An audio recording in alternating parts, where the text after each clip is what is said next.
Հարգելի քաղաքացիներ, ես հատուկ ընտրեցի օրակարգի քննարկման ժամանակ ելույթ ունենալու տարբերակը, այլ ոչ թե հարցի քննարկման մի պարզ պատճառով։ Այս գործընթացը ինքնին հակաիրավական է։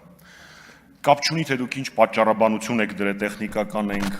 նախադասությունը կեսից ջնջվել էր եւ այլն, դուք օրենսդրություն եք փոխում ընտրական ընտրություններից 2 ամիս առաջ։ Եվ եթե ինչ-որ մեկ ասում է, որ սա հիմնարար փոփոխություն չի, լուրջ եք ասում։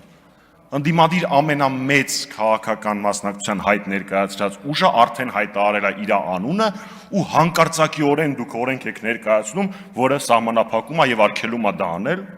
լուրջ։ Այստեղ չի կարող,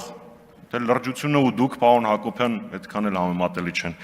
Այստեղ չի կարող քննարկվել այս գործընթացի օրինականությունը, բովանդակության մեջ նույնիսկ մտնելու իմաստ չկա, որովհետև ցանկացած տրամաբանության մեջ ընտրական օրենսգրքի կայունության կանոնի տեսանկյունից ու շատ այլ տրամաբանության մեջ նման գործընթաց իրականացնելը անթույլատրելի է։ Ուստի պատիվ ունեմ խմբակցությունը բնականաբար դեմ է քվեարկելու թե դրան օրակարգին ընդգրկվելուն, օրակարգին բուն եւ թե բուն օրինագծին, երբ որ դրա ժամանակը գա։